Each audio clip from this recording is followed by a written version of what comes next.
రాష్ట్ర ప్రభుత్వం ప్రతిపాదనలు పంపే సమయంలో ఎవరి పేరు పంపాలో వాళ్ళ పేరు పంపాలి. కేంద్రం ఆలోచిస్తుంది. మీరు పంపిన పేర్లను ఇస్తారా? ఇది అన్ని ఆలోచిస్తారు. పంపేటప్పుడు కూడా జాగ్రత్త పంపాలి. మంచి వ్యక్తుల పేరు పంపాలి. వీళ్ళు మంచి వ్యక్తులు కాదంటలే. నేను పద్మశ్రీ అవార్డు వచ్చేటువంటి స్థాయి వ్యక్తులను పంపాలి. పంపిస్తారు. ఎట్టిస్తామన్నా? ఎట్టిస్తాం? గద్దరికి ఎట్టిస్తాం చెప్పండి అని భావాజాలం ఏంది?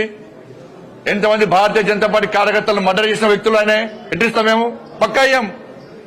మా కార్యకర్తలను చంపితే మా కార్యకర్తలను చంపిన కార్యకర్తలను పాటలు పాడిన వ్యక్తి గద్దర్.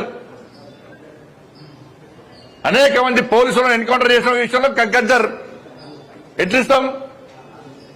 మీరు వంశం ఇస్తామేంటి అవార్డ్స్? భయపడే ప్రసక్తి లేదు, వెనుకపోయే ప్రసక్తి లేదు. వందల మంది భారతీయ జనతా పార్టీ కార్యకర్తలు నమ్మిన సిద్ధాంతం కోసం భారత్ మాతా కీ జై అని చెప్పి ఆందోళన చేస్తుంటే నక్సల్స్ భావోద్వేగ గద్దర్ మా కార్యకర్తలు హత్య చేయించిండు. ఎన్ఐఏ వచ్చి ఎంక్వైరీ చేసింది గద్దర్ గారి మీద. అనేక మంది పోలీసులను ఎన్కౌంటర్ పేరుతో మర్డర్ చేసిండు.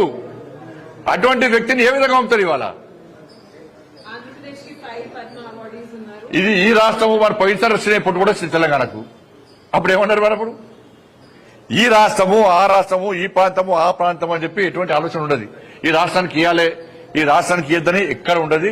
ఇవన్నీ మళ్ళీ తెలంగాణ సెంటిమెంట్ ను మీరు రగిలిసిన తెలంగాణ ప్రజలు అన్ని తెలుసు. ఎవరు తెలంగాణ సెంటిమెంట్ తో లాభపడ్డారు, ఎవరు అమాయకులు బలైపోయారు, ఇవాళ ఎవరు లాభపడ్డారు. బండి సంజయ్ గారు, మీరేదైతే మాట్లాడుతుర్రో, ఏదైతే భావాజాలానికి సంబంధించి మీరు గద్దర్ గారి గురించి, గద్దర్ గారి భావాజాలం గురించి మాట్లాడుతురో అది వింటేనే హాస్యాస్పదంగా ఉంది.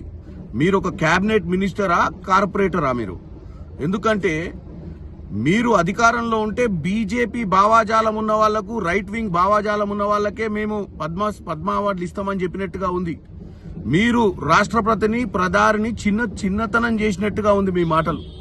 ఎందుకంటే ఈ దేశంలో మీరు ఈ రోజు డాక్టర్ బాబాసాహెబ్ అంబేద్కర్ గారు కూడా ఒక భావాజాలం కోసం పనిచేసిన వారే, ఒక అట్టడుగు వర్గాల కోసం పనిచేసిన వారే. ఈ రోజు గద్దర్ గారు కూడా గతంలో ఉద్యమం చేసిన వారు, వెనుకబడ్డ వర్గాల కోసం పోరాటం చేసి పాటలు రాసిరు. మధ్యన మీరు పరేడ్ గ్రౌండ్ లో పెడితే మీ నరేంద్ర మోడీ గారి దగ్గర కూడా వచ్చిన విషయాన్ని మీరు మర్చిపోయినట్టు.